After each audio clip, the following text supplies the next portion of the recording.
always terrified about starting too early. But the thought of like how much price I've gone so late. Hang in there, Paradise. We're almost there. Such a sigh of relief when you start the early. Just like hang out and then listen. I believe that one is probably going to be public their live streaming. It is Peonia.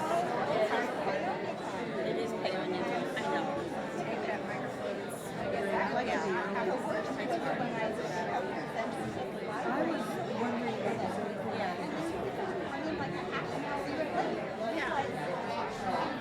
But I think very polite.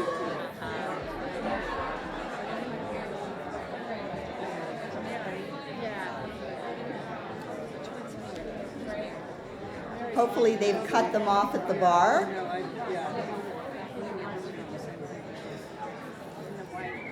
I think we're there. Ooh.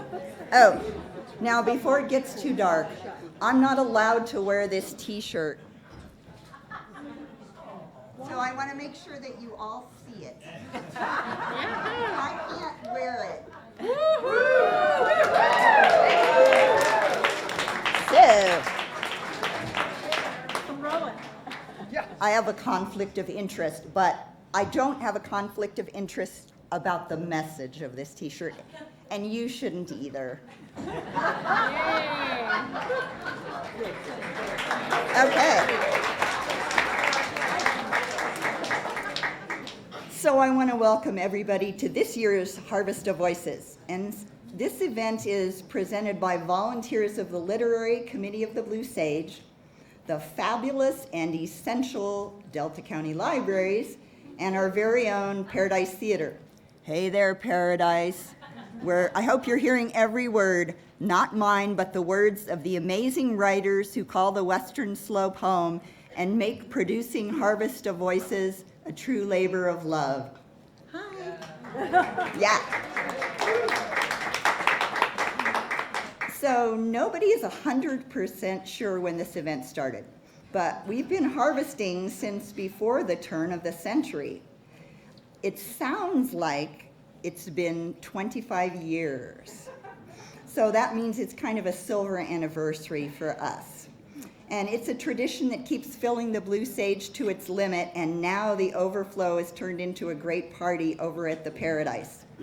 And I want to credit Executive Director over there, Sunshine Knight. Hi, Sunshine. Yeah. And her right arm, Aaron Watson, and the rest of the team. And so here on the stage of the Blue Sage, we have the inimitable Tracy Iknott, who ensures that Delta County Libraries continues to be represented. Yeah.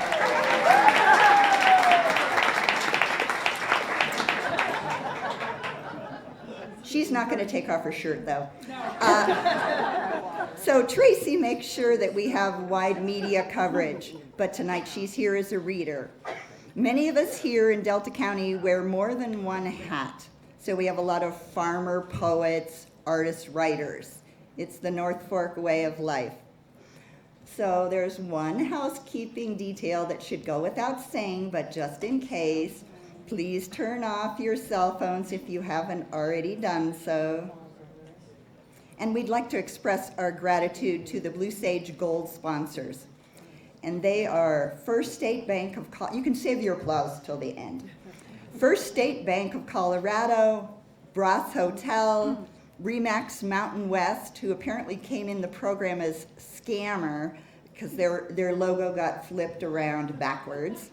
But they're a great company, really. And so Remax Mountain West, Azura Cellars, Ollie's Ice Cream, which will be closing very soon for the season, so you might want to get over there in the next day or two and get some ice cream, and Alfred Eames Cellars. So I just wanted to say that this year, oh yay!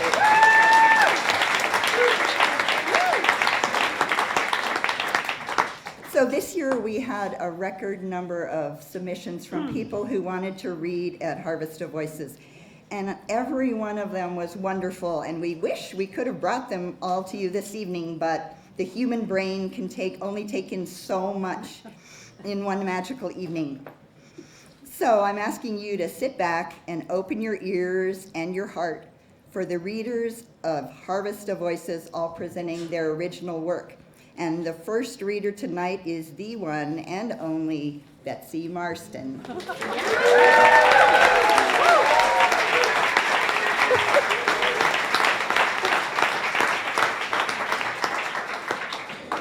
Hello, thank you. Sometimes you read something and it speaks right to your core. Well, I went to the Paonia Library's big book sale, thank you, and I bought a book of poems by the beat poet Lawrence Ferlinghetti. It was a Coney Island of the mind, and it was published in 1958. I read it and I was hooked.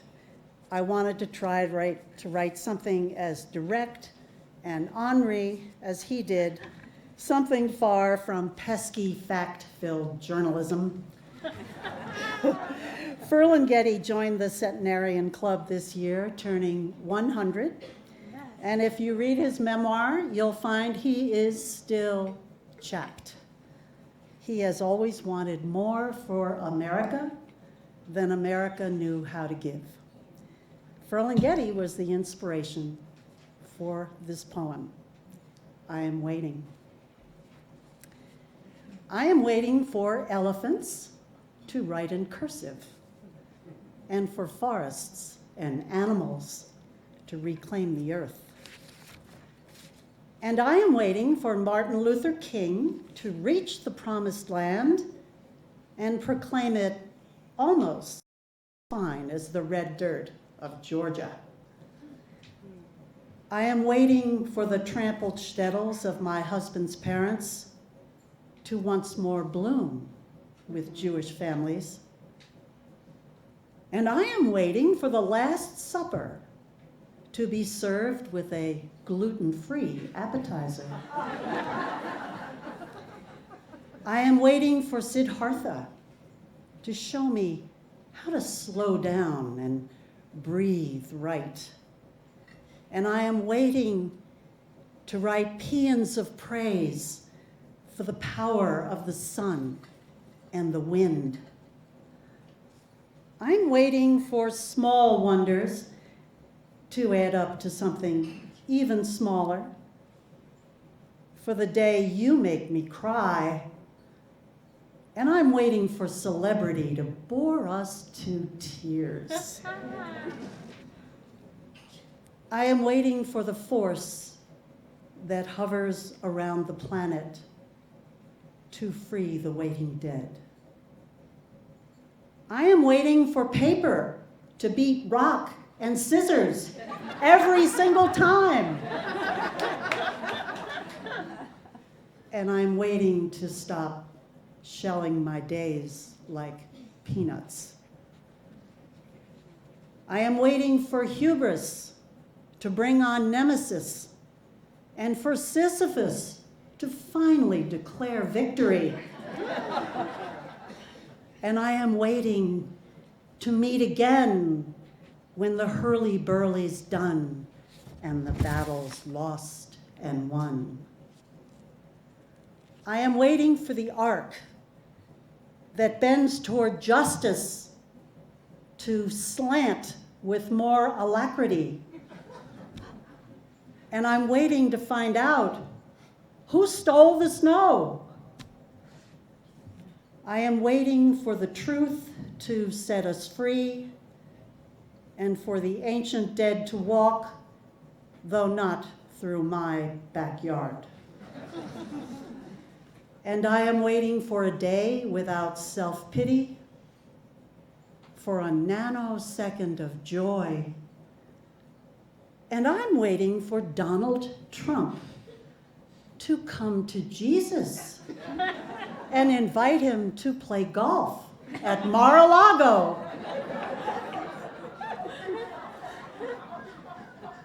I am waiting for Mr. Rogers' neighborhood to begin accepting new residents. And I am waiting for women to do any damn thing they want. Yeah.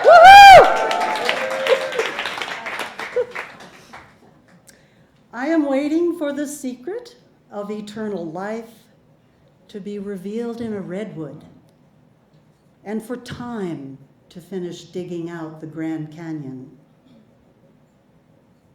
And I am always waiting to find a road back, to say, I'm sorry, I was wrong, I did not know. I am waiting for the time I will have to say goodbye. I am waiting for rivers to rise up and shrug off their dams. I am waiting for America to wake up from its long, self-indulgent nap. And I am forever waiting for a rebirth of freedom.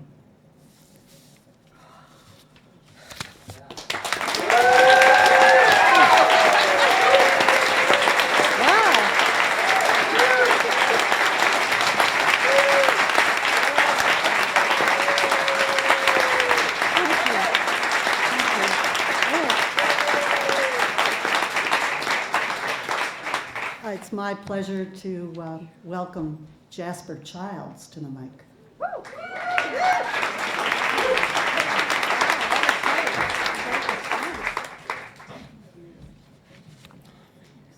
So I've come here with a piece of fiction that I needed to express an idea with, and I'm sure it's an idea I've expressed to a few of you, whether it be explicit or implicit. There isn't a lot of lead up to it. It's called The Machine Awoke. And it starts off fairly simply in a place. And into that place, on one night, people filtered in that night like water permeating through soil. Cricket's symphony played quietly. I could scarcely hear it. As the sound of voices rose, as car tires scraped against gravel and doors slammed, I sat in my rocker, breathing the humid air. It was heavy, wet. I wasn't so sure it would be good for my lungs. I didn't move, however, so I should most likely be fine. I sat in my rocker, peeling red paint and splintering armrests wood, caressing my bare forearms. As the sun dipped below the cottonwood's whispering fingers, mosquitoes awoke, landing on my bare skin, looking for a weak point to break through. I listlessly waved them off, my frail shoulder creaking as I did. Soon the smell of meat permeated the air. Chicken and steak, sauce slathered on as flesh sizzled on two grills. I could make out no words, just the clinking of bottles, the barking and panting of bounding dogs, the shrieks and giggles of children. One approached me, young, with brown hair, wet, presumably from play in the river. I couldn't identify their gender, nor could I make out a word they said. I mumbled back an imitative nonsense, hoping I would at least say something sensical, if only by wild chance. A father pulled the child away, offering a messy drumstick. My daughter lay a plate in my lap and whispered in my ear. I tried to tell her I couldn't eat it, or to tell her I loved her one more time, but I only mumbled unintelligibly. I was cursing myself. To discourse with my daughter in matters philosophical, political, or trivial had been my final pleasure. Gone now, it was gone now. Was I old? I suppose. My daughter had a daughter, and she had a son. How old was he now? 5? 6? No. I recognized his face. He held a beer in his hand, sipping at it occasionally as he jested with his boyfriend. I remember him now. Was my cognitive facility truly going so violently down the pipes? There were machines now that could think better than I, that could feel better than I. My hands were no longer steady enough to paint, my mind no longer capable of comprehending the symbols that make up poetry, yet there were machines who could gaze upon a roiling ocean and portray it with elegantly, poetically consummate inaccuracy. It was no photo. It captured not the image of a scene, but the emotion. The last painting I did was of the ocean. I've been outmatched, replaced, though I couldn't imagine returning to that. Yes, I've accepted their sentience long ago. I don't fear the lack of it. I fear a loss of humanity. Immortality is nothing. My daughter so frequently asked if a miserable life is a life worth living. I always said yes. Without that suffering, we have no frame of reference through which to pull joy. Without death, there is no significance to life, right? I've made such a legacy, such a family. I'd be happy to die now. I'm content. I've watched my daughter grow. I've watched her daughter grow, and now even she has a son. How old was he now? 8? 12? If I should die here and now, though, would I really be content? I will never speak to my daughter again. We'll never go fishing. We'll never read together, nor discuss the benefits and detriments of the living Cheeto in the Oval Office around 2016. Or was it 2026? 2006? I think I didn't like him, or did I just dislike his spray tan? I suppose it didn't matter. He was long gone, and I was long past caring. I now only cared for the sweet scent of barbecue sauce and dust, kicked up from growling four-wheelers and racing children. I only cared for the laughter and the clinking of plastic glasses, for the barking dogs and humming incandescent bulbs. The sky was darkening, the sun always swinging upon a pendulum tethered to the center of Earth, dipping and rising past horizons for eternity. That's what I always said as a child, or maybe it was my daughter. The pendulum had made its first swing beneath the LaSalles off west, beneath the encircling firs which so tightly held our precious Earth. I was ensorcelled by the glittering sunset tonight. I didn't think it as beautiful as dawn, but something was warming about it. I was home.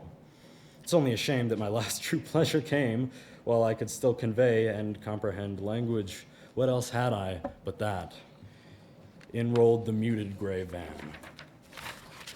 People clustered around it, excitedly chattering in words I could not understand. The child who had spoken to me earlier stood before me again. Their father took the plate from my lap, laying it on a nearby table. He said something to me, and I recognized his face, my great-grandson. My daughter's son. He had a son. I had thought my great-grandson wasn't older than 3, 4. No, here he was, the next generation clutching his hand clutching mine. He hooked his arm beneath my shoulders and we walked. His mother, my granddaughter, dollied over the new body. Its mechanical workings gleamed in the campfire's crackling lambency. Attached to the back of its head was a rolled-up set of wires. Those were my end. I tried to struggle against it as my great-grandson set me down in a tattered green camp chair, but I could scarcely mumble. It was inhuman to meddle with the flow of consciousness. It could never work, I thought.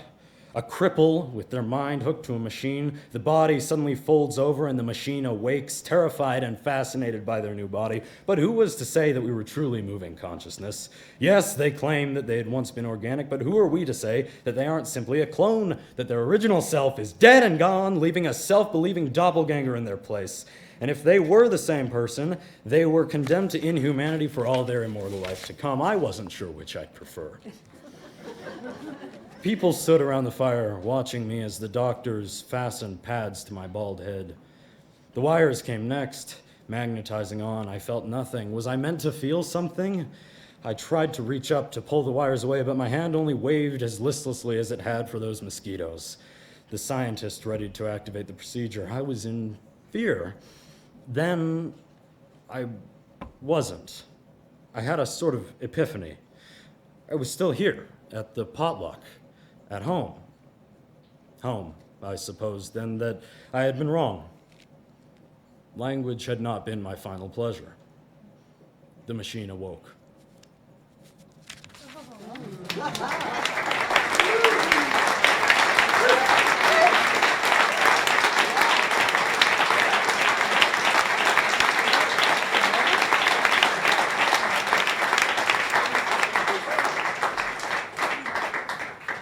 Thank you guys for listening. Up next, we have Tracy Iknott with a few different pieces.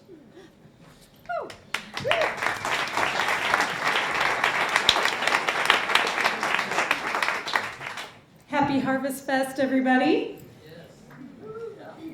I'm going to be reading some selected poems from a book of space-inspired poetry. I worked with a group. There we go. I worked with a group of naughty. Naughty high school kids, naughty. And I was charged with trying to teach them astronomy, even though I don't teach science. So as I learned about some of these things with them, my creative juices started flowing. And anyway, right now I'm going to take you on a journey to the Oort cloud. Come, fly with me beyond the ever-warming fingertips of our core. Push away from the center of all things spinning in our expanding solar plane and soar. Come, fly with me beyond all that is known to man, beyond the commonly known 10 and the newly discovered dwarfs, beyond the belt and into great emptiness. Come, fly with me beyond imagination. By its name, my mind's eye is led to a place of dark mystery, a swirling, spinning ring of rock and ice, suspended silently in an eccentric orbit, with no cause or purpose known, content just to be. Come, fly with me beyond safety and assurance to a haphazard cloud of rebellious, soaring boulders, circling, circling, pushing, pushing, and occasionally popping a stray that is sent worlds away to another plane, another infinite space, and maybe, just maybe, to paint our night sky with a 1 in a million solid stroke of perfect golden fire.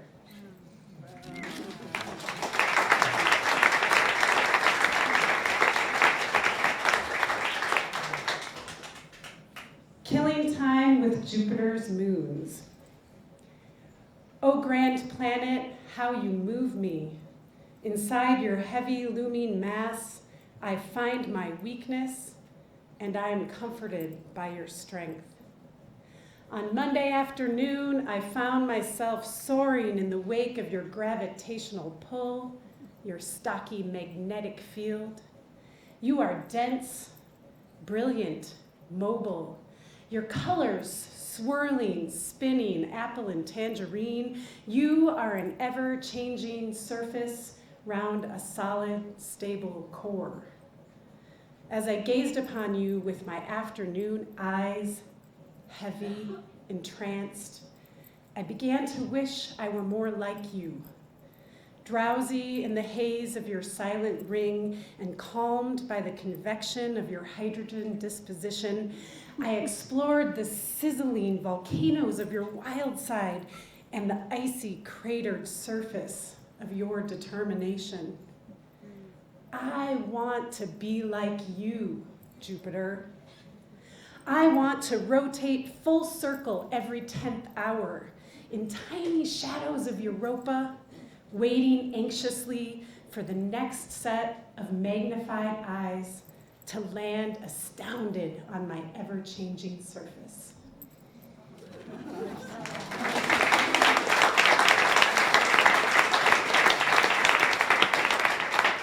Thank you. I have one more for you. Heliocentric affections. The center satisfies like a soul that is grounded. Everything else circles around without question, content to be held by a force that is stronger, brighter, and more certain of its role. A son and a daughter, one held in centrifugal force, one sent sailing into orbit. One is not right, the other wrong. Both are just searching for a place that will hold them with the least resistance possible. For him, it was the ground. For her, the sky. And he asked her once, as she descended from the heavens, "Is it the sun that keeps us spinning, sister? Or is it us that gives the sun a reason to hold on?" It is both, my brother. One does not exist without the other. And for them, it was the same.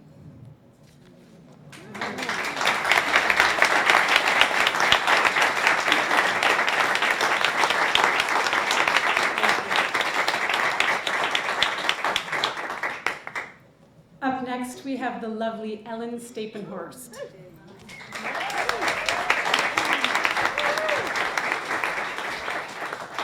Dare I? I don't know, the podium makes me a little nervous.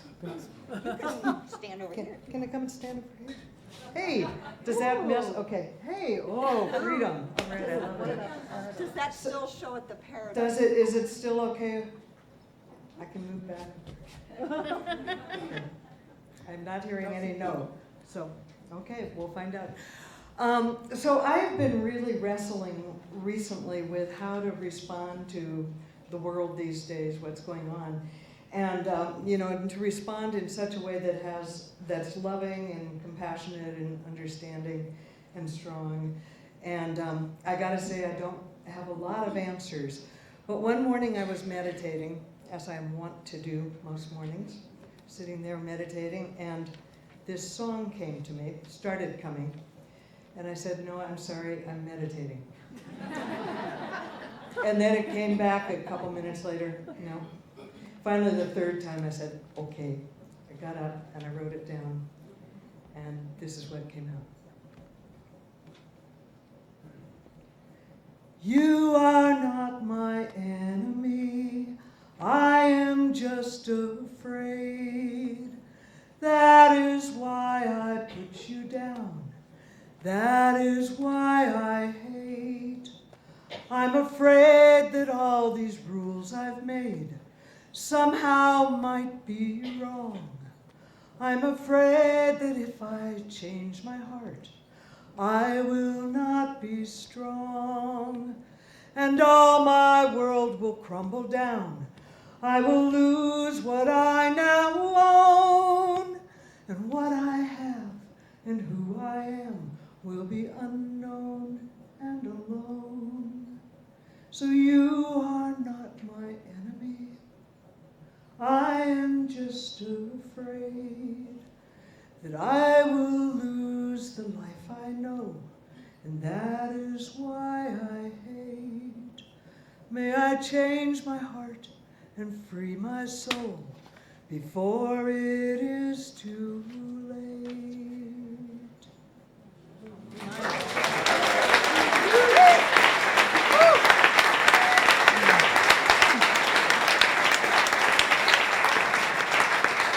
Thank you. And it is now my pleasure to introduce Hillary Watts.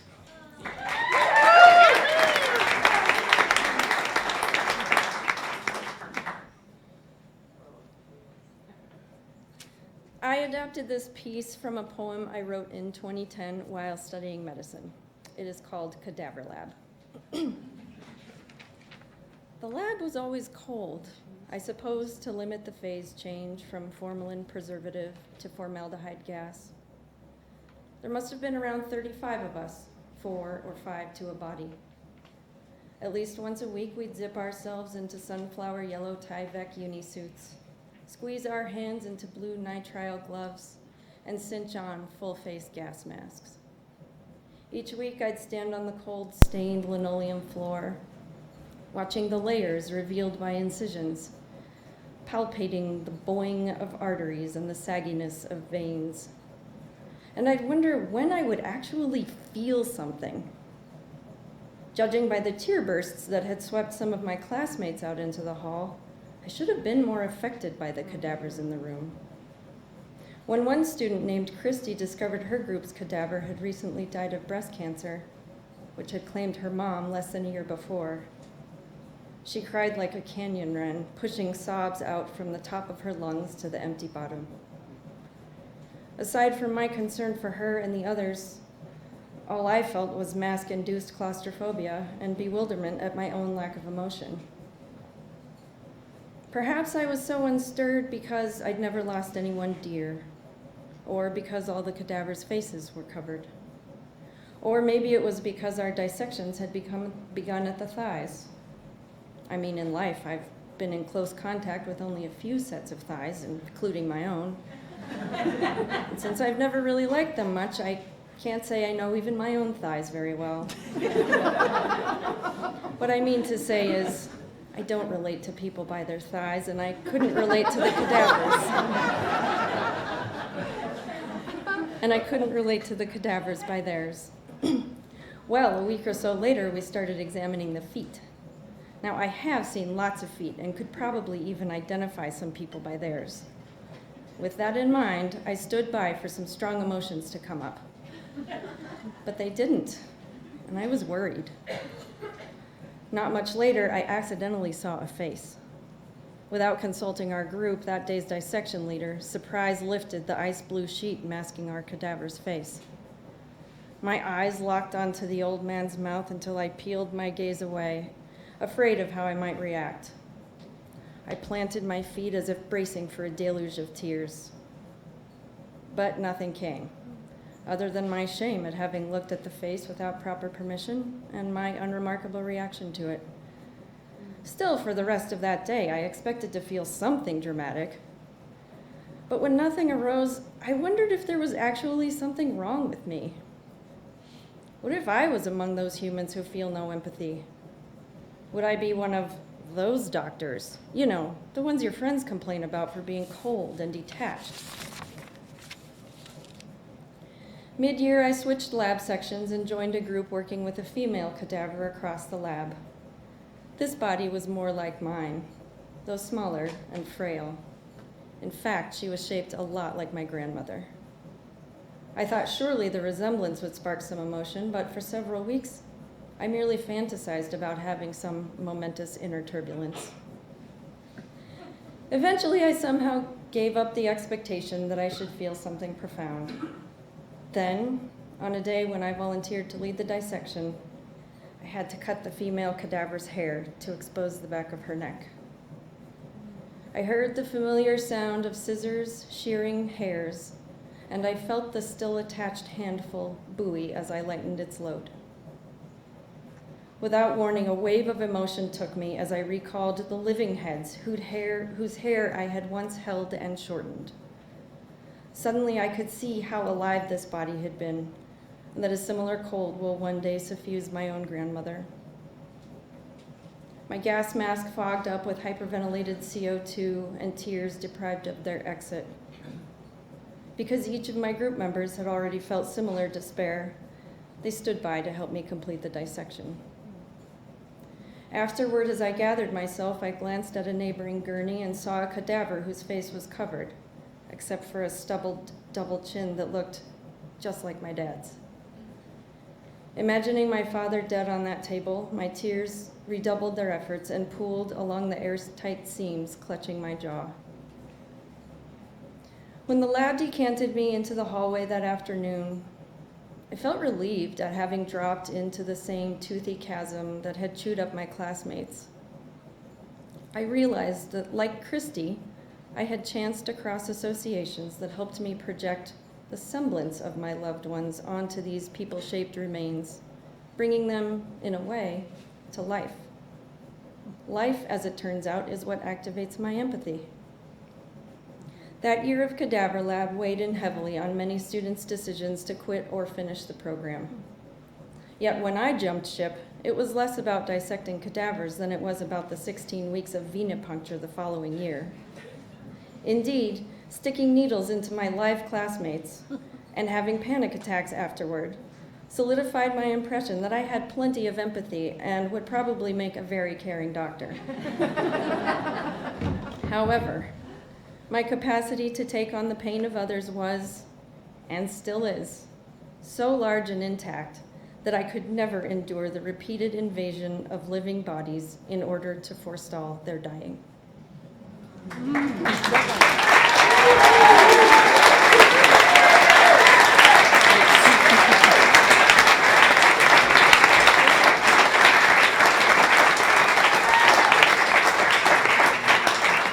It's funny, my impulse was to start clapping too, because that's what everyone is doing. So, Next up is Kathleen Ray. Thanks.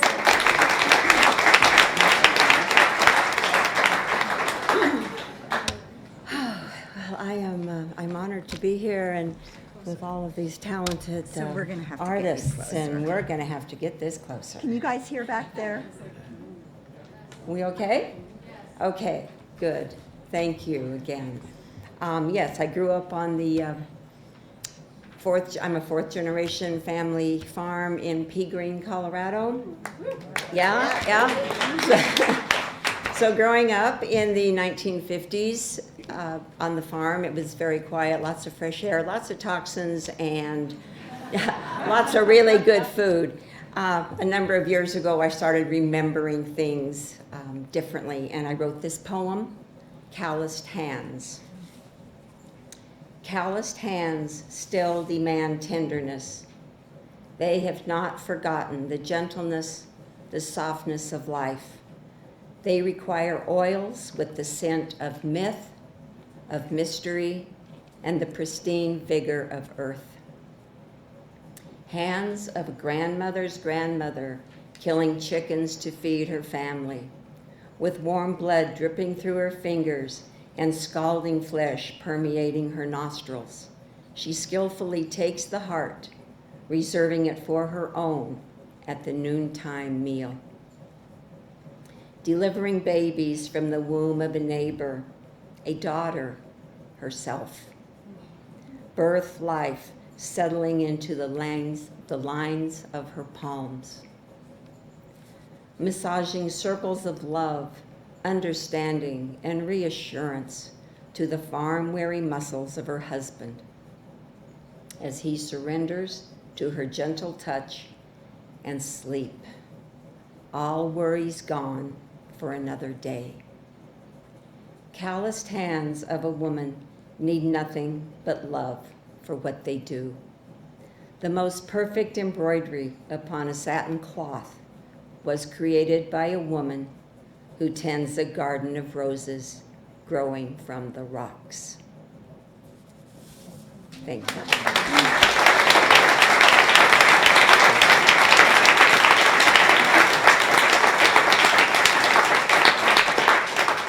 And I am pleased to introduce Rosemary Iatula.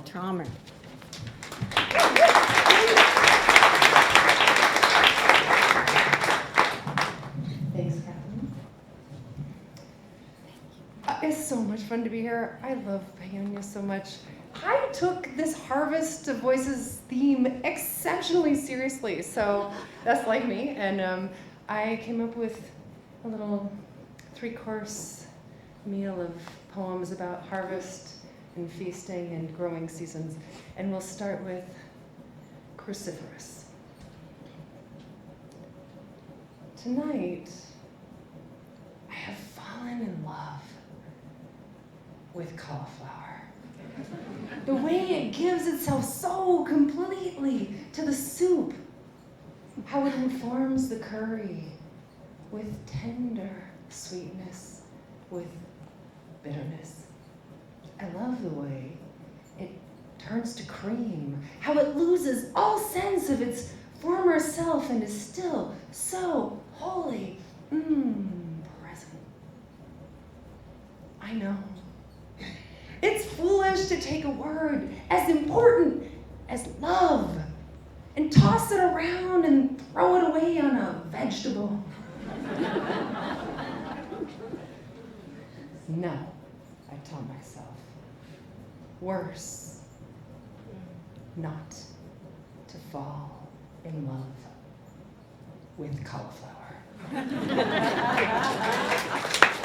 Worse, to pretend it isn't a gift. Yeah.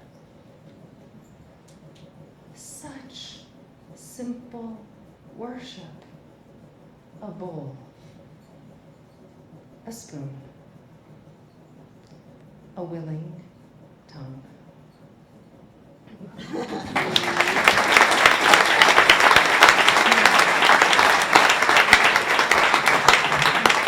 And I think a lot of you maybe get my poem a day. This one is just from a couple of weeks ago. This is called Letting It Be. There is a carpenter in me with an impressive tool belt. And she thinks she can fix everything. Every time the ducts leak, she pulls out her metallic tape. And whenever the heart breaks, she mumbles something about not up to code, and she gets out her pencil, she marks down all the cracks, all the places where it's failing, and then she gets to work. She cleans it up. She preps the new cement to hold it all together. I know. She is doing what she knows how to do best. I know she is well-intentioned. But today, when she goes out to seek the perfect hammer, the perfect nails, I go into the garden with those leaky ducks and that broken heart and dig up potatoes. And the soil's cool in my hands, it sifts softly through as I seek to find the yellow fingerlings, the red-skinned desirays. There is a gardener in me who doesn't try to fix anything. She says in a soft southern drawl, "Oh, sweet thing, come bring all that brokenness into the garden. Walk amongst the sunflowers and pull weeds from the carrots. Pick a little bouquet." And nothing gets fixed. But something shifts as I sit beside the unruly mint. Its green spears rampant, and its scent so cooling, so sweet.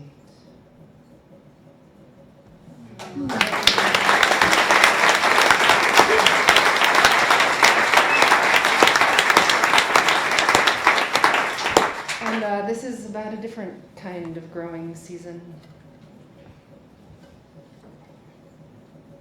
Where are you going, my little one, little one? Lifting the Camaro. Where are you going, my baby, my home? We've all heard the story about the woman who lifted the car to save a child. No, it's hard to believe. It happens. When faced with saving a life, we find the hysterical strength to do what seemingly can't be done. And I think about those women today. And I think about my son, who's trapped beneath the chassis of teenage torment. It may not be a 2-ton car, but it feels no less urgent. And of course, I would lift it. If such a lift were possible, I would pick up that Chevy and hold it up until he could roll right out from under. And instead, I lift impossible things.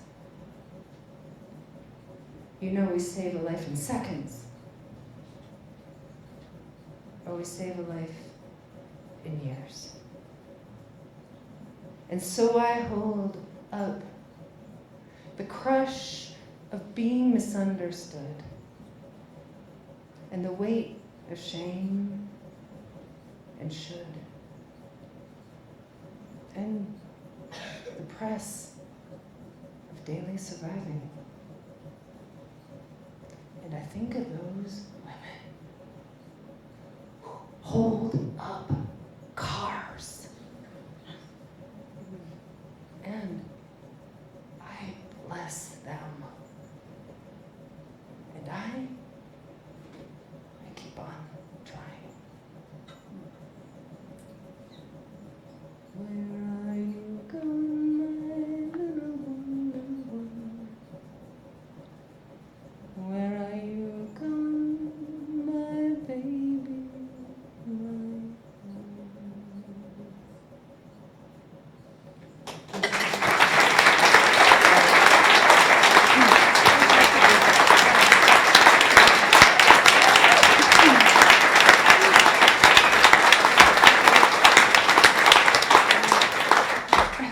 it feels like a real personal triumph that I didn't cry.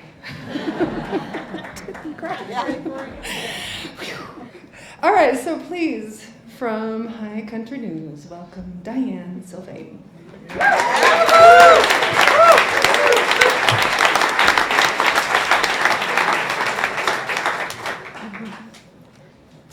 This is a hard bunch to follow. I guarantee it.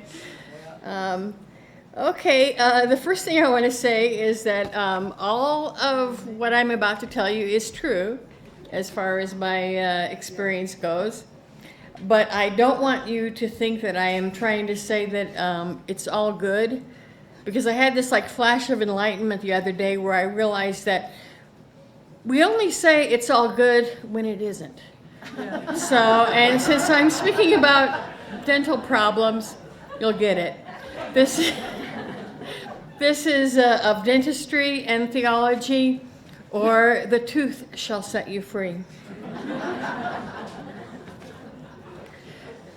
This is a story about my teeth. It is not a love story. A horror story, maybe? Depends on your experience and imagination, and also, of course, on whether you're sitting in a dentist chair at this moment, your mouth wedged open at a geometrically impossible angle, while small, fierce jackhammers and nasty, pointy things racket away at your jaw at your expense. But it is about more than just my teeth.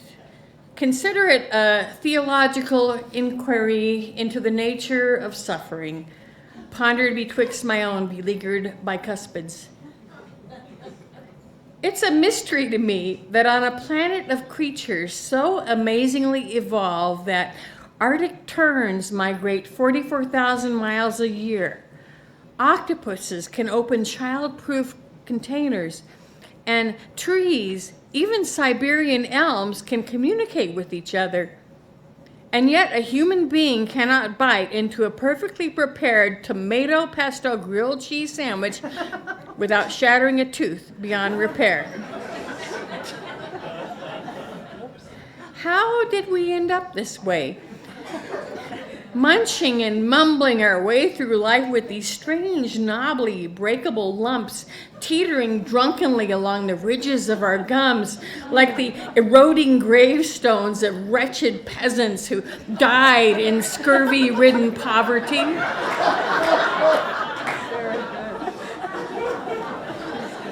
What bizarre evolutionary detour led us here? The body is a marvelous mechanism, and yet our teeth are as poorly arranged as our backbones. There's not much difference, misery-wise, between impacted wisdom vertebrae and sciatica of the mandible. I'm a Christian, but I still ask questions. Why is there war and injustice and disease and starvation? What's up with black holes, quasars, and quarks? How come our planet no longer holds stegosaurs, mastodons, and ivory-billed woodpeckers, yet has more than enough box elder bugs to furnish 14 ordinary galaxies?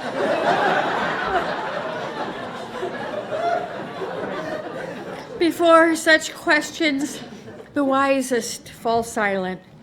Wonder exceeds comprehension. Theologians speak of the mysterium tremendum et fascinans, hallowed and holy, infinite and awe-inspiring, things and feelings no words can express. Except maybe, ow, garble, duckle, squabble, frack, frick, frack, this fracking munkle, punkle, dunkwaddle, ouch! Because even poets stutter to a stop when faced with pain. As Shakespeare said, I will be flesh and blood. For there was never yet philosopher that could endure the toothache patiently. Is there anything good to say about pain? Well, it encourages empathy.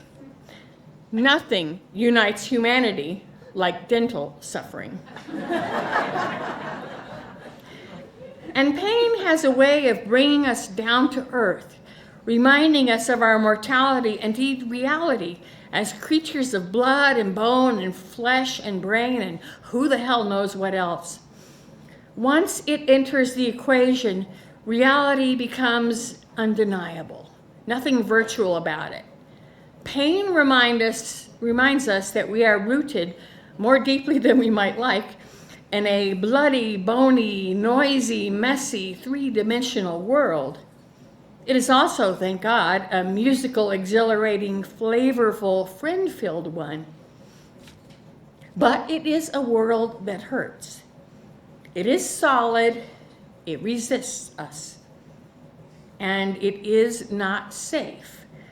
We never get to hear, as in the old emergency broadcasting system tests, that calm, reassuring conclusion, this is a test. This is only a test. Because life is not a drill, unless dentistry is involved. So there I was on a sunny afternoon, relishing my sandwich, when suddenly I hit this large clunkety-bumpety thunk-plunk, ouch! Something alien embedded in melted cheese. Inspection revealed it can't be, but it is. Somebody's tooth? Oh, the horror! How on earth did it end up in my sandwich? Followed rather quickly by, it can't be, but it is. My tooth, a large chunk of it fallen out of my mouth. And it's Sunday, everything's closed, and there's nothing to do but wait, whinging pathetically outside the dentist's office until the second she opens on Monday. Now, compared to many, I've been lucky. My good friend Terry has gone through many more procedures than she has teeth in her head. Despite a lifetime of obsessive flossing and brushing, she's had at least 15 root canals, 8 crowns, 2 bridges, and 1 implant, though that was only the total this morning when I asked her. And the night is young. She once had emergency dental antibiotics airlifted to Phantom Ranch on a Grand Canyon backpacking trip. If I had been crowned as often as she has, you would be kneeling to me now. Yet even Terry had never experienced dry socket.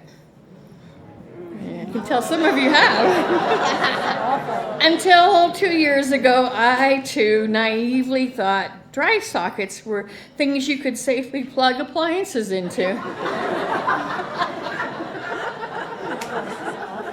Let's just say it's more like plugging the nerves of a metal-filled tooth directly into that electrical socket. And that's partly why I was sent to an oral surgeon who met me with vaguely ominous glee, jauntily snapping on rubber gloves as he insisted everything was fine. A 30-minute procedure at most. 30 rather unpleasant minutes went by. 45 minutes, an hour and a half, and many more Novocaine shots, even with nitrous oxide, and I had ceased even trying to exhale it at this point.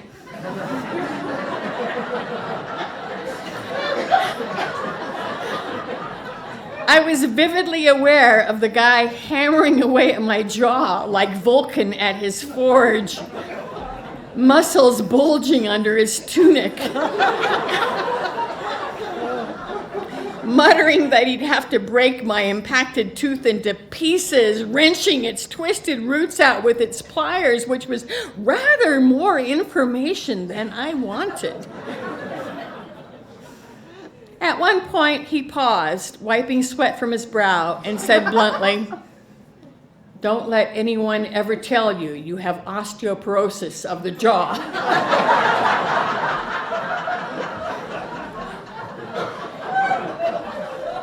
Which I think was a polite way of calling me boneheaded. I'm used to that. So what do you do with pain when it's actually hurting?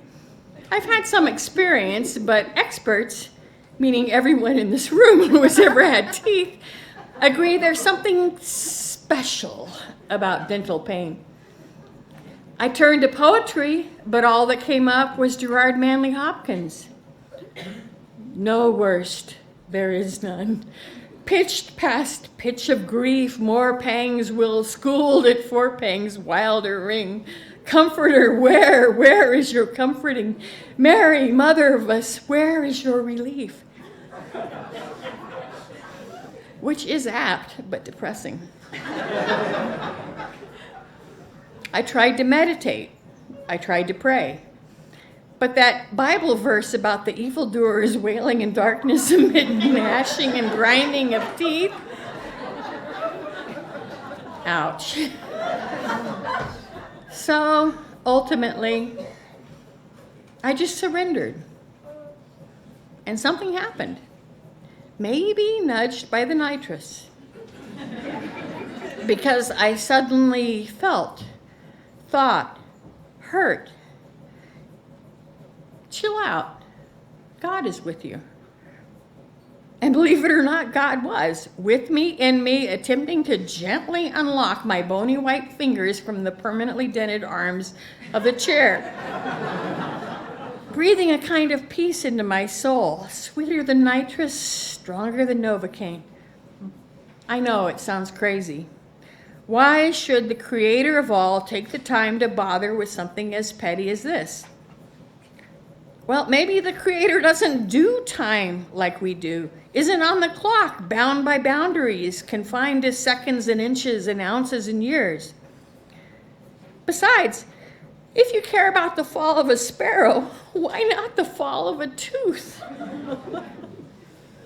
If the incarnation happened, as I believe, if God poured God's self into a particular person in a particular way, then that person was fully human, among many other much larger things.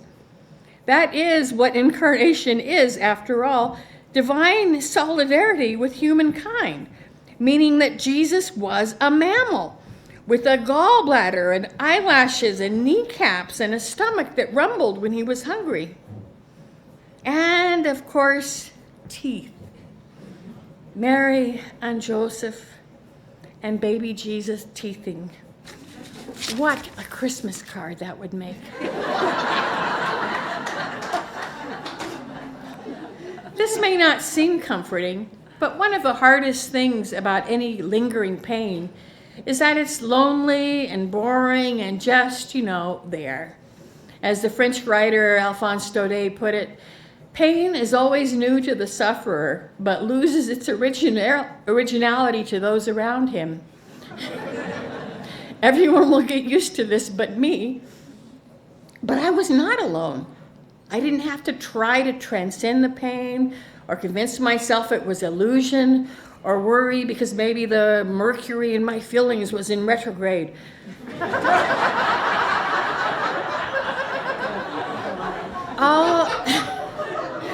All I had to do was accept it and know I wasn't alone. Not that this eased the pain, especially after the Novocaine wore off. I still emerged looking like a melted bust of Winston Churchill.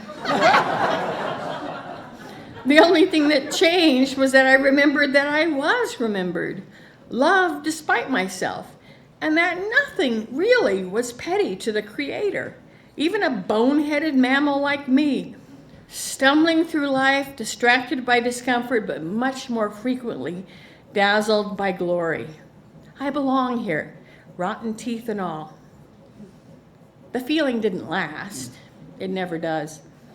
But despite my teeth, or lack thereof, I feel reassured that the cosmos is in good hands, encircled by mercy, upheld by love, and occasionally helped along by a whiff of nitrous. Maybe even in purgatory. At least I hope so. Thank you.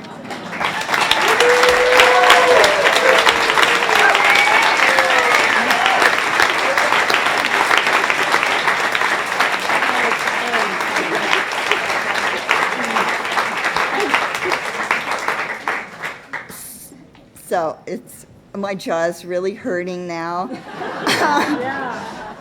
But I'd like you guys, we're going to have a 10-minute intermission. Do your best, please, please.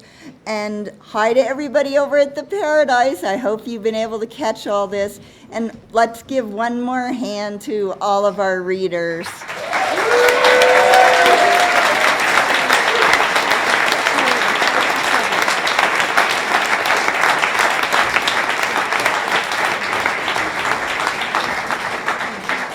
All right, I'm very fierce, so be back in 10 minutes. You guys were amazing. That was a good first half. So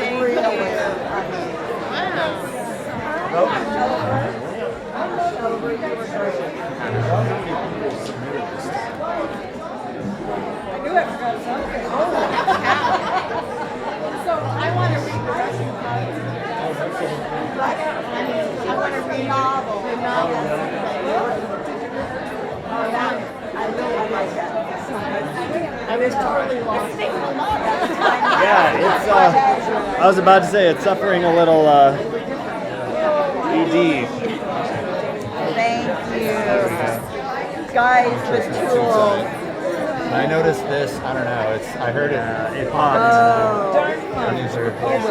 Okay. That's my water. Gonna be all right for you. I'm gonna go find out how the feed is going over at the parent.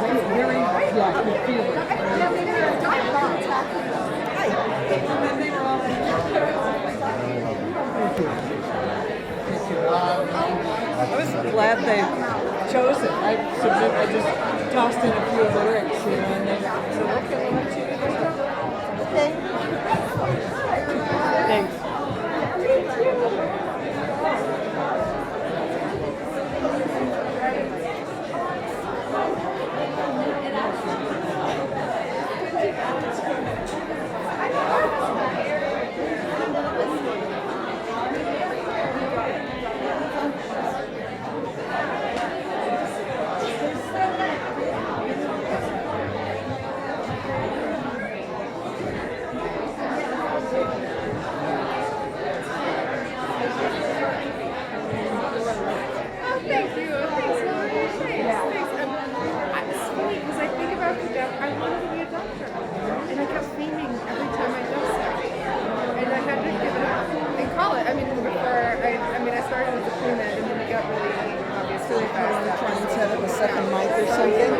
I've gotten my direct. I had so much resonance.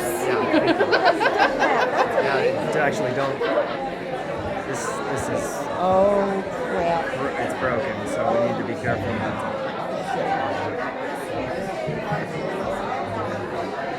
It should be all right, but we don't want to crank it out. Oh well.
We have about 5, ooh, that's very live. About 5 more minutes, so try to get your seats.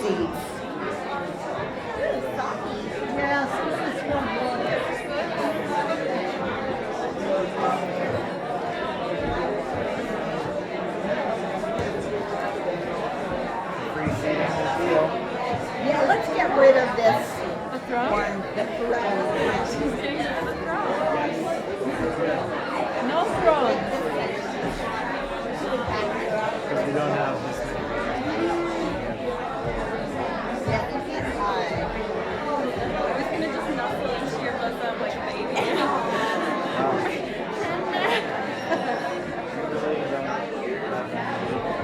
No, yeah, that.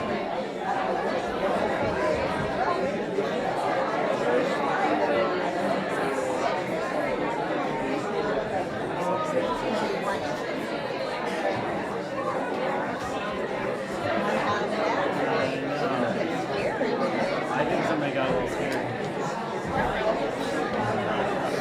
Actually, let's get rid of this chair, and I'll move it here. Let's get rid of this. Venus house. Yes, perfect. Or any variation. But that's the one. Oh yeah. Where is Bobby? He's coming. I didn't see He's here. He was hiding in the back. Yeah. Maybe from the bathroom. Yeah.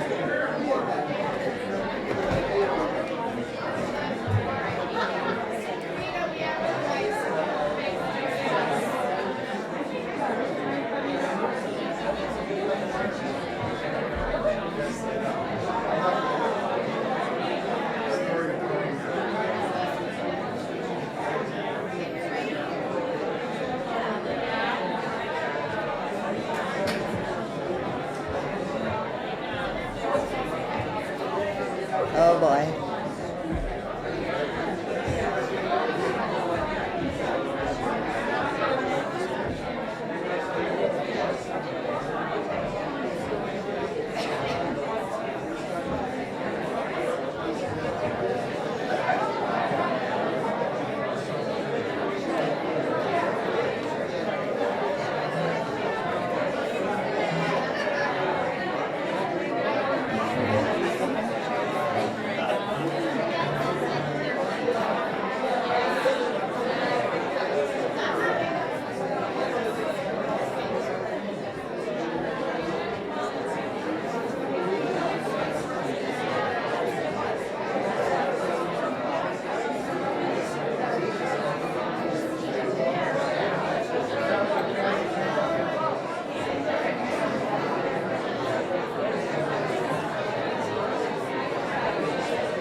everybody could take their seat.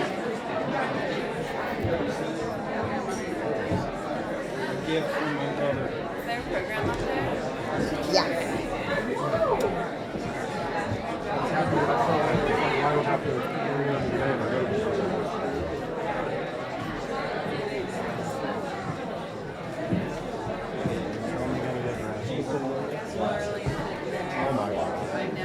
You have a program?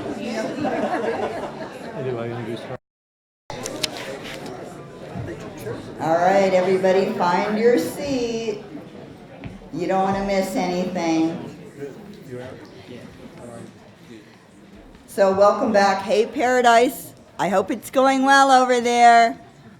Okay, so a couple things. I wanted to tell you a little bit about Picture Paonia. If you haven't voted for your People's Choice Award, you have until Saturday at 5 o'clock. And there's a long story with Picture Paonia, which I won't tell you all about, but I want everybody to know that we are going to have a Smithsonian exhibit coming to Paonia. And it's going to be, well, that's coming no matter what. So in January and February of 2021, which seems really like a long time from now, but it'll be here pretty soon.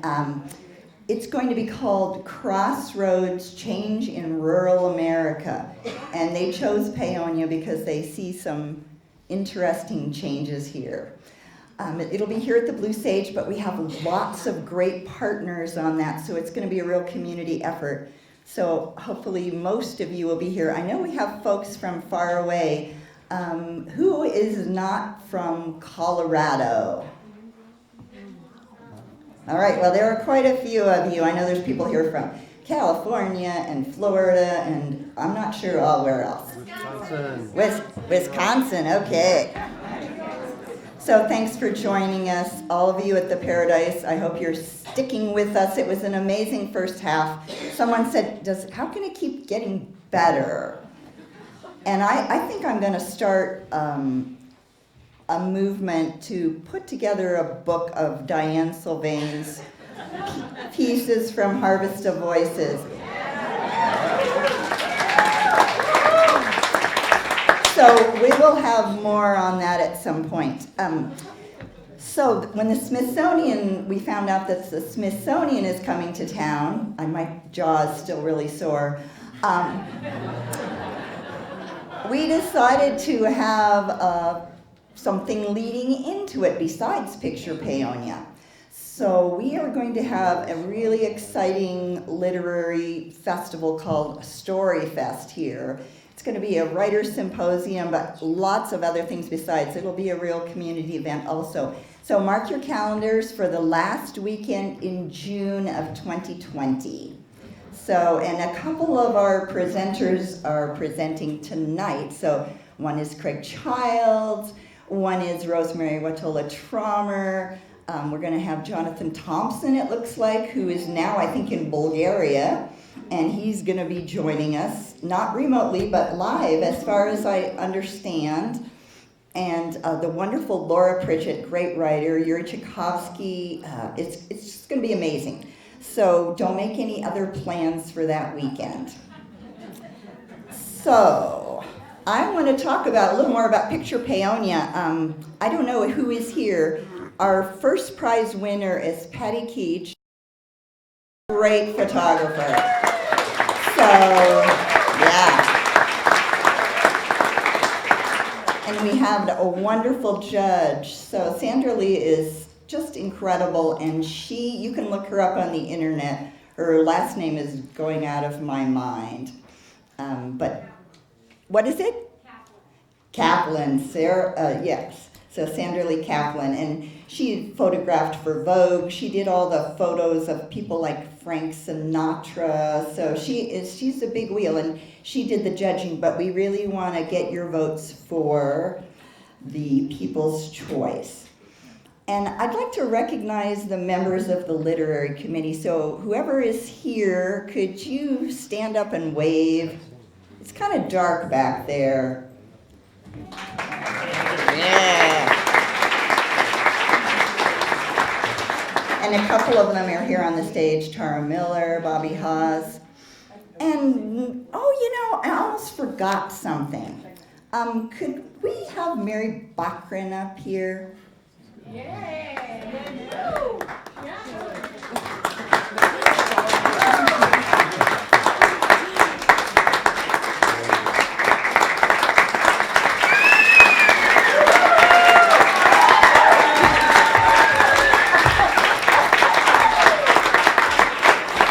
I was going to get her a throne and a tiara and stuff, but she's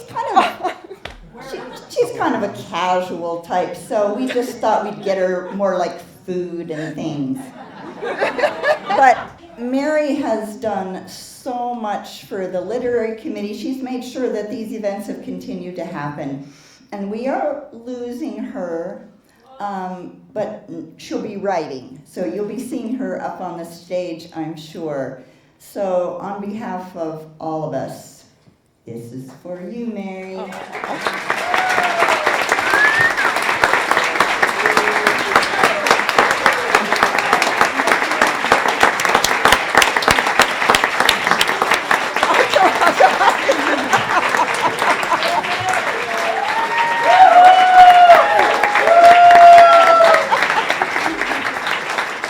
And I'm just going to say, Mary, there's something in there that we'll talk about, but there's a scarf from Scotland in there, from the Outer Hebrides. It's very special. So Thank you. now you're on. Well, thank you, everyone. It has been an absolute joy to lead the literary committee for the past 5 years. And it really is kind of sad for me to go, especially with all the new things that are coming up. But the horizons are wonderful, and what this group is going to do is just going to be phenomenal for everyone. So thank you for allowing me to shepherd this along, and thank you for everyone who comes to all the events and enjoys them so much. And thank you too to all these fabulous writers who give their time to come up here and share their work. Thank you, everyone.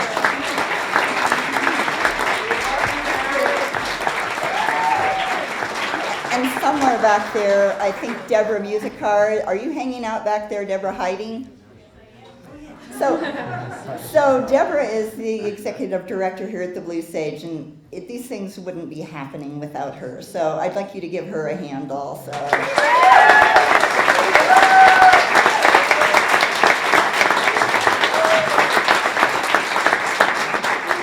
And now she has to shepherd Nina and I. Nina's up here on the stage too. We're her assistants now, so we kind of need some assistance. I would like to introduce our next, I'm going to say performer, and he's kind of special to me. So Dylan is an amazing musician, and he's so generous with his time. He makes those of us who are beginners or intermediates feel like there's a place for all of us. So I'd like to introduce Dylan Fixmer.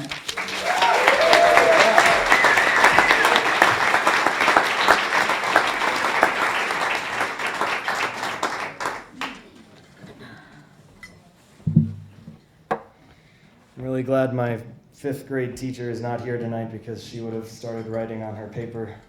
Once again, Dylan clearly does not understand the assignment. He has brought his guitar to a poetry reading.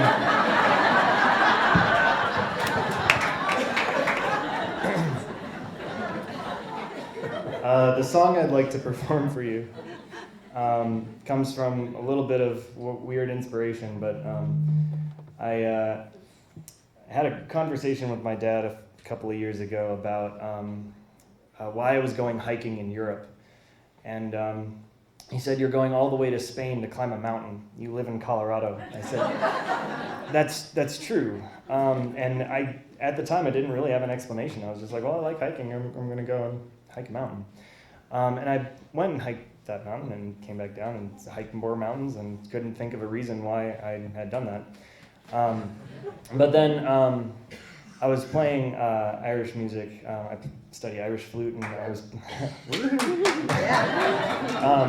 and I was playing it, and I was hearing like how monotonous this music can be sometimes, and how just repetitive it was. And I thought, there's so much beauty in this music. Why is it that I am obsessed with this music? I love it, and it all sounds the same.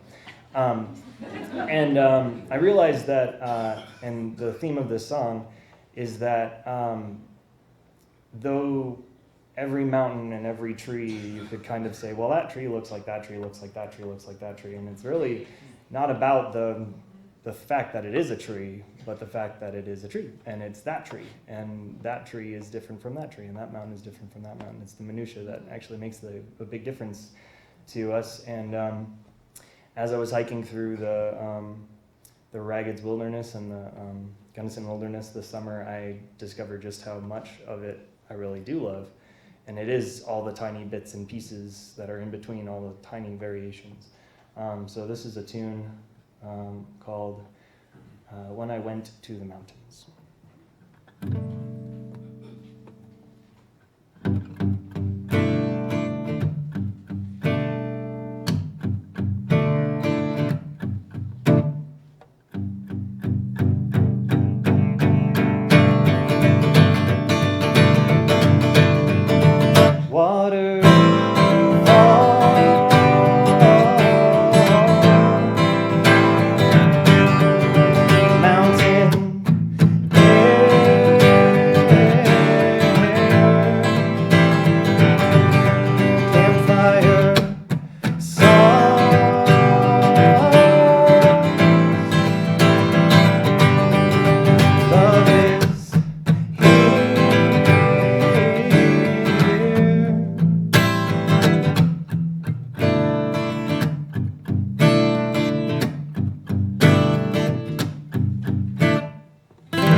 It is my pleasure to, without notes, introduce our next reader, Bobby Haas.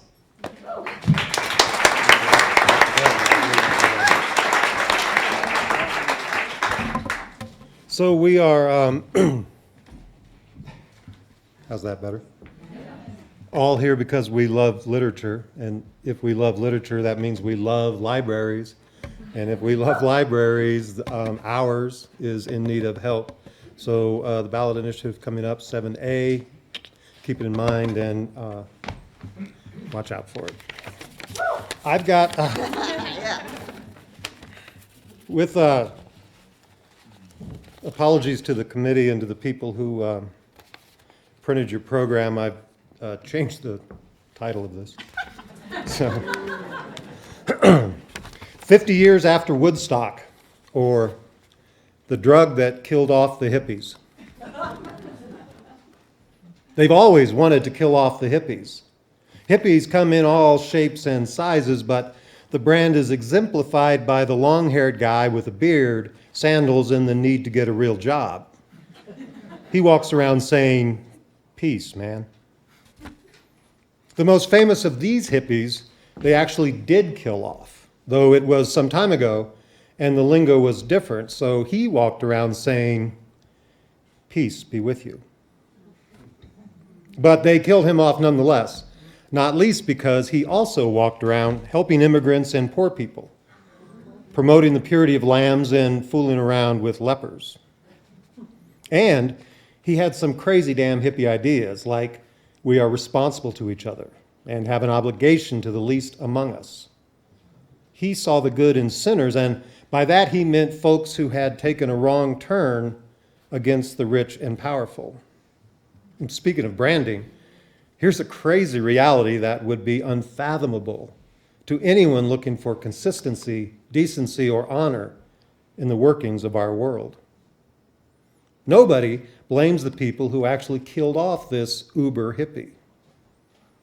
The Romans who did it had great power and stolen wealth, so they controlled the message. And the message said it wasn't their fault this uber hippie got nailed to a makeshift tree, even though they were the ones who did the nailing. In a feat of remarkable marketing and public relations, they miraculously washed their hands of this grisly murder. The uber hippie also happened to be Jewish. So by using bullying schoolyard sophistry and without resorting to logic, truth, or explanation, they simply tweeted out, #blame the Jews. There's a Twitter feed that caused some serious problems down the line. Hippies stayed with us, though, and they pop up from time to time, and when they do, they get hounded by the rich and powerful, who are in ever vigilant and constant search for a way to kill them off. The need to kill them off, really, because hippies are like kryptonite to capitalism. And capitalism is like chum meat in the shark waters of the rich and powerful. The most recent incarnation of hippies, or depending on your orientation, infestation of hippies, happened 50 years ago, and by the time they got to Woodstock, they were 500,000 strong. Boomer hippies. Like the Jewish uber hippie, they also had long hair, wore sandals, and babbled on about love and peace and connection. We are all one, they said. We are stardust, caught in the devil's bargain. That devil didn't take the threat of these hippies lightly because these hippies presented a particular kind of threat to the natural order of capital and wealth. In part because they were on television, and everyone watches television. By this time, the powerful elite were no longer the bishops and priests, those descendants of the thugs who nailed the Jewish uber hippie to a tree, although to this day that bunch are still no slouches when it comes to hoarding jewels and controlling the lives of the meek and the merciful. Power had shifted from those who control the consumption of ideas to those who control the consumption of stuff. And this was a boon to the rich and powerful because it meant hypocrisy was no longer necessary. Just come out and say it. it's all about the money. If you're peddling an idea, you kind of have to at least sort of pretend to believe in that idea. But if you're peddling the bottom line, who the hell cares? All bets are off. It's all about the money. Except for those damn hippies. They inexplicably and totally rejected the exuberant embrace that the Eisenhower generation threw at consumption and wealth. We are stardust, the hippies insisted. We are golden. We are one. We are connected. But for capitalism to work, you must have winners and losers. We can't all be one because you can only cheer for the winners. Blessed are the comptrollers, for they sanctify wealth in heaven. Blessed are the corporations. Blessed are the television evangelists. This hippie infestation threatened to become a putrefying plague. Calls to share the wealth and share the land metastasized at an alarming rate. Hippies flooded to Woodstock like a swarm. Free music, free food, free love, free medical care. The word for the weekend was, look out for your brothers and sisters, man. Free drugs. And as everyone knows, hippies love their drugs. The rich and powerful understood this, and they tried every drug they could think of to kill off the hippies. They tried drugs with exotic acronyms for names, like MBA, the better to squeeze them. LBJ, the better to enrage them. LSD, to confuse and sedate them. This last one was a rousing, catastrophic failure. As it turned out, LSD enhanced the reality of the very message offered by the original Jewish uber hippie. Unity, oneness, and all that love and peace crap. But the natural order of wealth and capital kept at it. And then after years and years of research, trial and error, and love it or leave it lame marketing, they found the drug. They found the drug to kill off the hippies. Enough with the namby-pamby concern for the welfare of others, those least among us. Finally, an end to the squishy, soft embrace that we are actually capable of getting ourselves back to the garden. The rich and powerful found the drug. And that drug has been a wild success, rivaled only perhaps by the opiate of television. The drug that killed off the hippies? 401k. Unlike LSD, it's legal. Unlike LBJ, it ain't killing any kids today. 401k. Give everybody just a little nip, a tiny sip. Where the Jewish uber hippie argued that corporations owe their allegiance to customers, to employees, to suppliers, and to all the jobs and livelihoods they create. 401k reminded everyone that it's really all and only about the bottom line. A bottom line represented exclusively by shareholders. All you got to do is give them a share. Give them some 401k. Now, a shareholder is us. My neighbor just got downsized, is on the verge of losing his house. That's not right. But the merger caused the stock price to soar, and that's good for my 401k, right? Privatize prisons so actuaries decide what we as a society believe is humane and acceptable incarceration? That sounds barbaric, but man, did you get in on that IPO? It's clearly evil, insane that insurance companies routinely deny needed medical attention because they know many of those sick and desperate patients will just eventually die.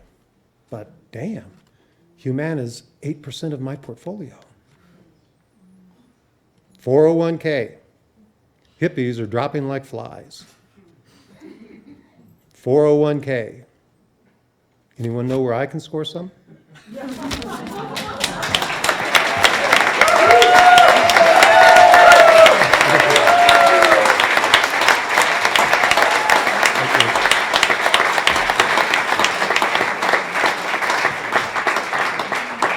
Next up, we have a wonderful Earth Mother, Tara Miller.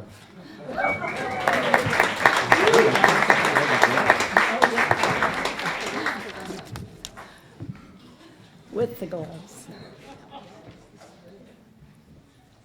So I want to add just one thing that I kind of wish I talked to Laura Lee about, but one of the founders of this building, of this organization, the Blue Sage Center for the Arts, Marin Orion, has passed that last week. And she had cancer. There's a video going around of her singing Beth McIntosh's One World, and she's all skinny, and I don't know when it was done, but she's full of energy, snapping her fingers the whole time. And so we miss her, and I just want to dedicate a part of this to her and the extremely wonderful contribution that she made to this community not so long ago.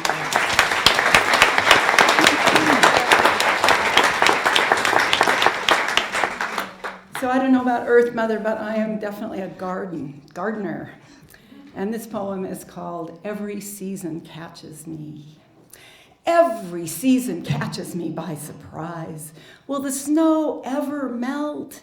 Then suddenly leaves unfurl, trees blossom, and volunteer lettuce from last year's seed patches the palest celadon on the bare brown earth. With worry, I watch the squash seedlings. Will they ever grow? Then suddenly leaves the size of dinner plates have spread 3 rows over and hide zucchini as big as baseball bats. Bindweed and purslane blanket all the beds. Trees, then bowls, then jars full of cherries, peas by the gallon, and then gone. Morning grazing on raspberries, and then gone. Will the days always be this hot? Garlic uncurls graceful scapes. Basil blooms. The garden is a patchwork quilt of white buckwheat flowers, purple cosmos, yellow calendula, blue and white potato flowers, accented among 19, count 'em, 19 shades of green. Mushrooms, fruit from the duff, beans bloom and pod, plums and peaches ripen, then apples. Suddenly, a few leaves turn gold, then whole forests.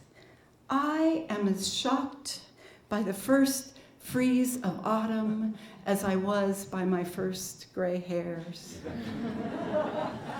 It's all white now, my hair. As white as the snow that will soon cover the ground and stay. As many times as I've spiraled this sun, still, it catches me by surprise.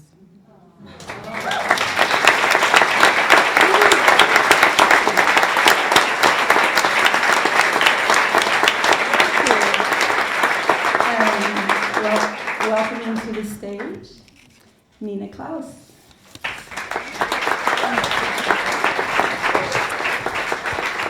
Hi, everybody.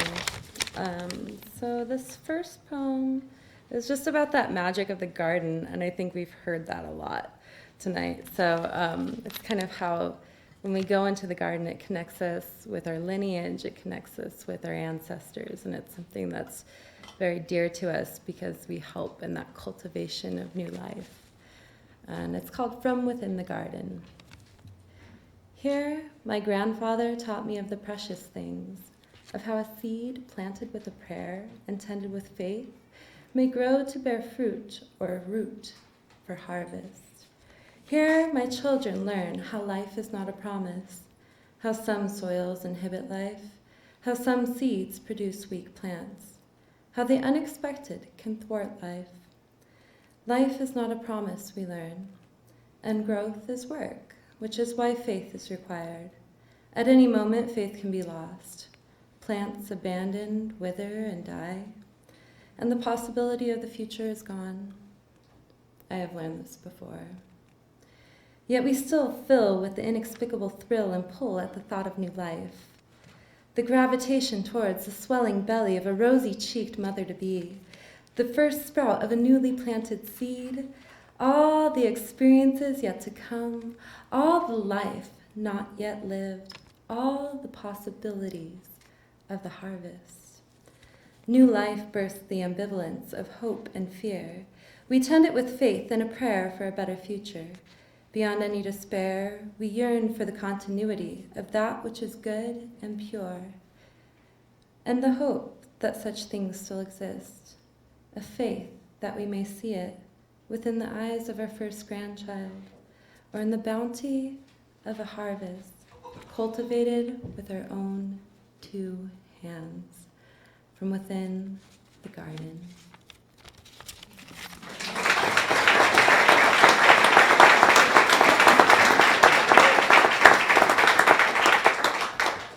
This next poem I wrote it after watching the congressional hearings on the immigrant detention centers.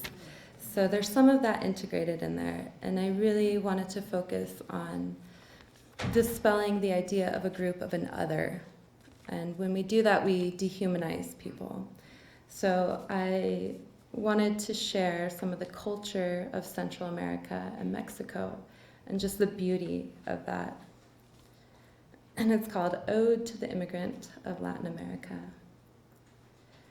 You, with skin tones of clay, as if Creator scooped up the earth itself to sculpt you with his hands and baked you in the sweat of the sun. Oh, beautiful people of noble and gentle hearts. Your blood, a mingling of conquistadors and their conquered wild warriors. Your blood, the inheritance of heirlooms of maltreatment. It is in your DNA to know suffering at the swords of Europeans, at the imminent domains of government, at the gunpoints of gangs.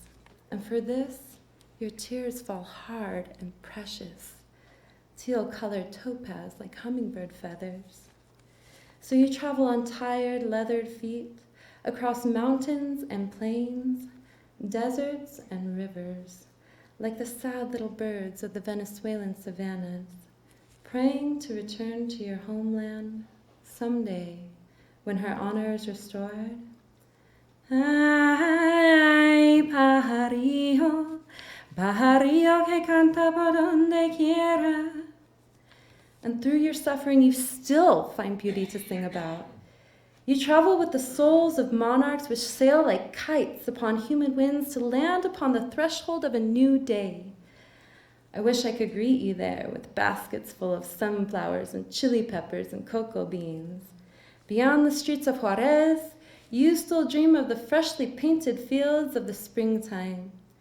De colores se visten los campos en la primavera.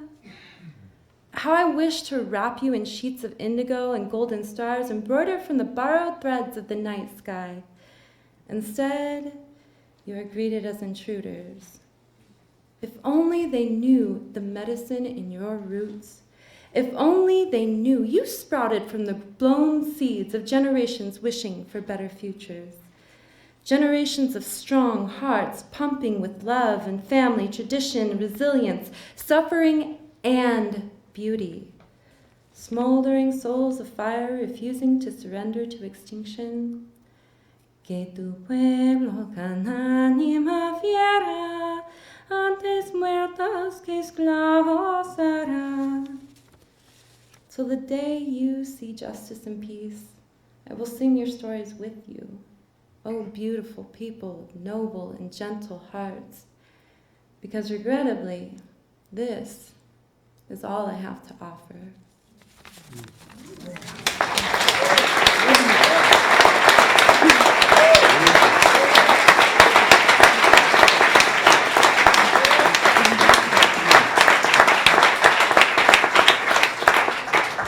you. Next up is Eric Gould.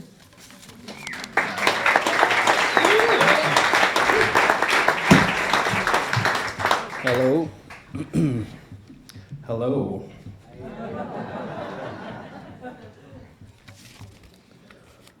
This is a piece of historical fiction, and I also, upon revision, changed the title.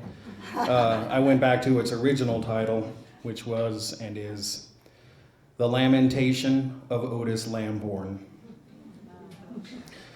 Otis Lamborn was the first person I interviewed when I took a job as a reporter for the Paonia Town Crier. He gave the kind of interview I most enjoy, when all I have to do is push record and let him talk. This is what he said. I was Paonia. I am Paonia.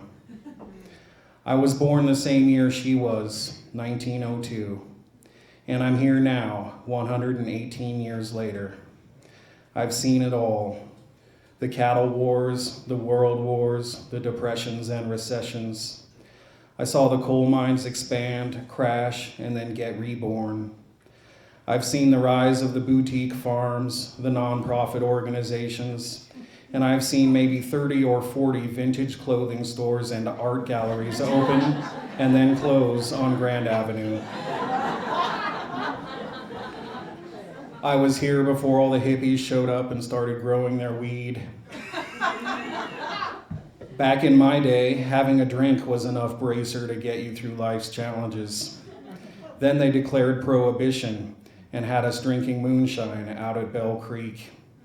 We smuggled homebrew back and forth between the Paradise Theater and the Curtis Building through a tunnel underneath Grand Avenue. That's true. Then World War II came and it was okay to drink again. We've come so far in so many ways and failed miserably in so many others. The first thing to understand is that this town was founded by soldiers who won the Civil War. Frank Curtis fought in the 8th Kansas Volunteer Infantry.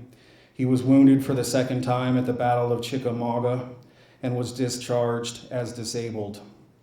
He came west and founded the town of Quartzville. He was postmaster of Pitkin for 7 years. He was a mason for 50 years. After he moved here, he grew some of the best apples in the North Fork Valley during the Banner harvest year of 1912. Then, of course, there was town founder Samuel Wade, my father's best friend. Wade enlisted in the Army when the Civil War broke out and served in Leavenworth, Kansas, fighting Indians on the frontier. Wade was a prominent architect after the war, constructing several buildings of note in Missouri, Kansas, and Texas. He was a lifelong Mason. He pioneered the importation, planting, and growing of magnificent peonies, after which the town name was mistakenly spelled. Samuel Wade had the best stocked orchards and fruit ranches in the state.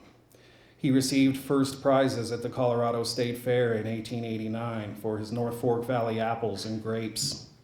His fruit also won awards at the World's Columbian Exposition.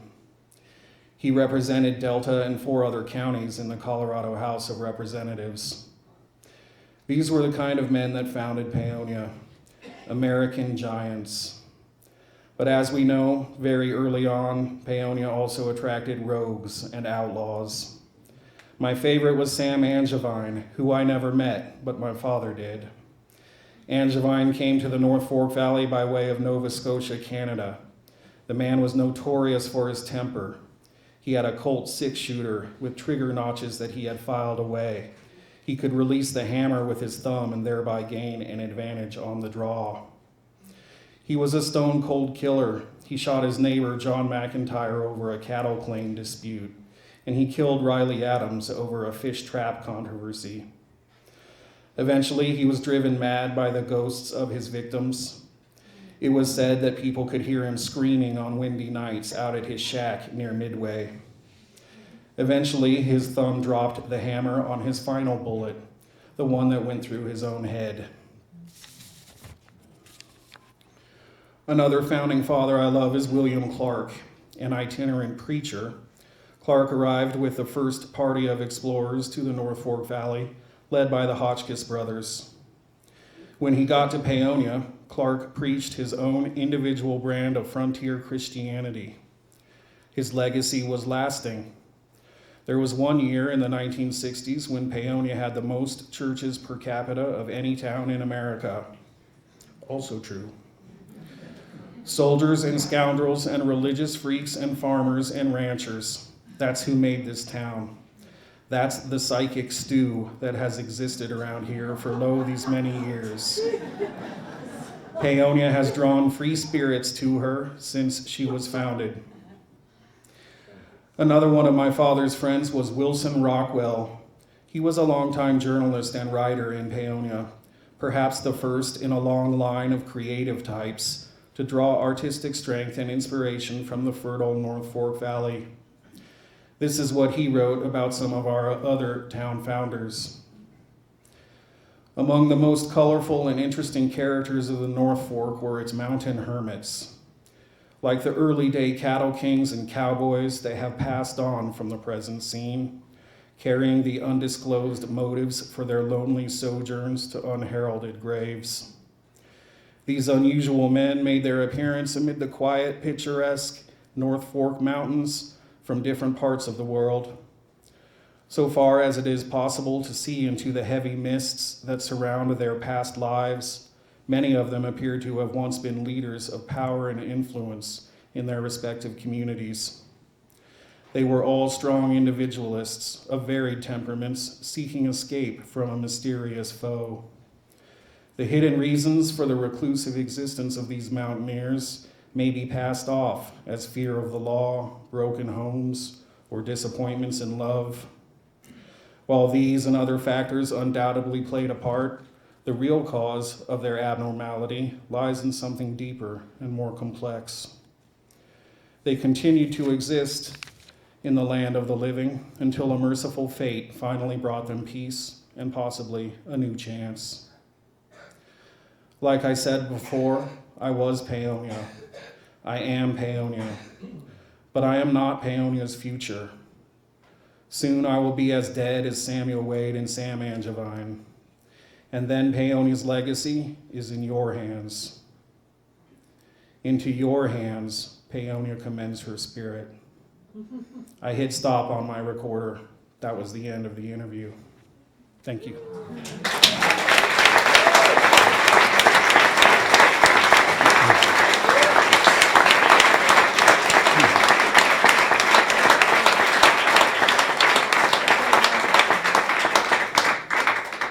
And now it is definitely my honor and privilege to introduce my friend, the final reader in tonight's Harvest of Voices, Craig Childs.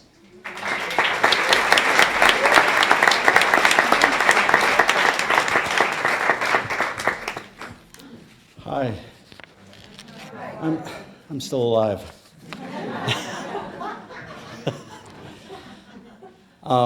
It's wonderful to be one of the voices on a night like this. It's really something to hear so many beautiful stories, words, poems, especially from some people that I didn't know that they wrote poetry, and now I have stolen their words and tucked them into my pocket, and will be reading them. I'm not going to steal them and publish them. I'm just going to read them. So for Harvest, I want to read. I'm actually going to read 2 poems, and I've most of what I read on my own is actually poetry, and I write prose. But this time I'm trying poetry, and for Harvest, this one is about harvesting time and memory from the earth. It's called Dig at Homolovy. East of Winslow, a tarp tied at 6 points pumps like an enormous drum. Wind does not stop, not even to breathe. Hot Arizona dust blower from the north, the land of the dead. A crew 15 feet down in the pit takes out layers 1/8 of an inch at a time below the tarp, masonry walls, ancient floors, beaten with bare feet, long gone, strands of dark hair worked into hard pack around broken jars, kernels of charcoal, flakes of stone points, and fire pits lensed like dark eyes in the strata. Room on room, people built atop each other over centuries, where buckets of matrix are now hauled up for screening on a desert hilltop. Katina thunderheads boiling from the San Francisco peaks, one horizon away. At lunch against a shield of greasewood, a story is told, digging a New Mexico kiva, a ceremonial chamber where they found charred remains of many people. Arms pitched up at the elbows, skulls blackened into their sockets. You don't ask what story this was, data is what they seek, but we all know what this place is about, whatever happened here, unspeakable. As the story went, it was a calm summer day like a bell yet to be rung, not a whiff of breeze when a dust devil roared out of nowhere. Everything went up, clipboards and work gloves. The tarp over the kiva ripped from its grommet straight into the air to come down in the desert like a crashed plane. Followed by stunned silence where the scientists all at once knew exactly what this was about. A story told at lunch at a dig about the unthinkable that keeps happening. At Homolovy, the wind won't stop. The tarp prevents the dig from filling with blow sand. Trowels and brushes reach the lowest layer, a flagstone floor fit together, smooth as a jigsaw puzzle. Ceremonial chamber, it's called. On the floor, the last thing to happen here are the bones of a dead person, a story that ended, not over yet. Continuing digging would mean to call to a tribal council, paperwork and delays, Native Graves Repatriation Act, respect to the next of kin even 1,000 years away. Instead, tomorrow the pit will be backfilled, closed off, leaving the dead one in place, in situ, a gift of silence. Where I keep whispering to him, shh, we were never here. Tools navigate around the bones, careful not to touch, seeing what artifacts might still be found. 15 painstaking feet down.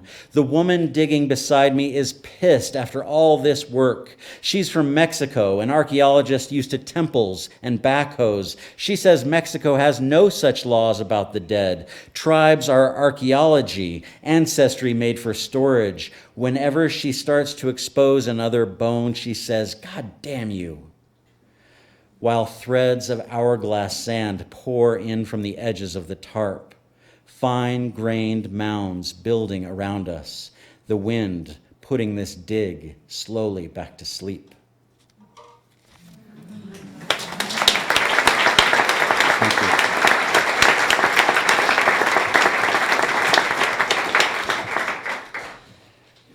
This next one is called The Children's Shrine, and this is my last one.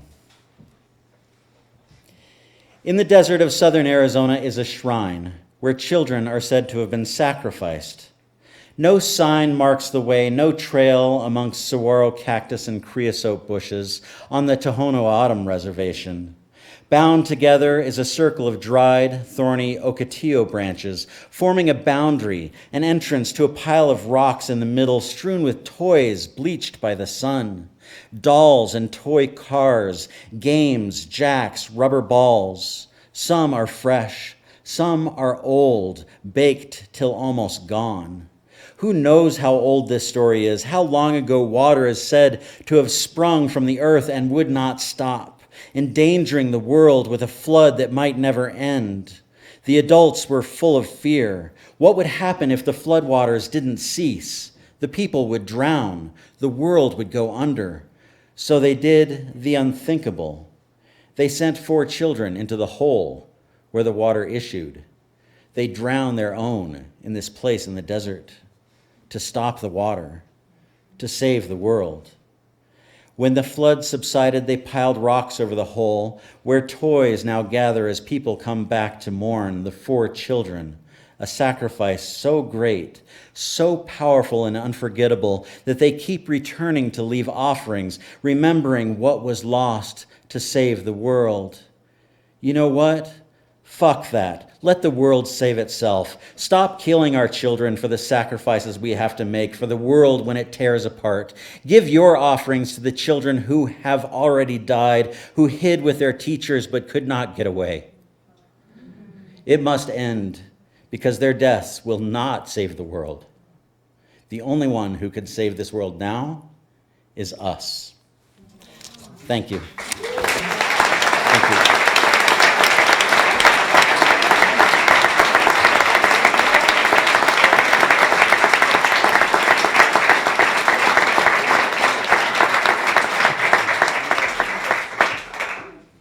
So this was kind of a historic evening. This is probably the first time we've had a father and son read. So that makes it really special. I want you guys to give a big hand to all the readers from tonight.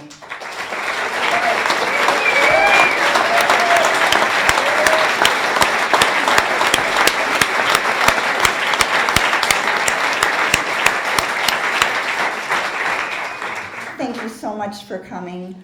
Enjoy the rest of your Mountain Harvest Festival. Be safe.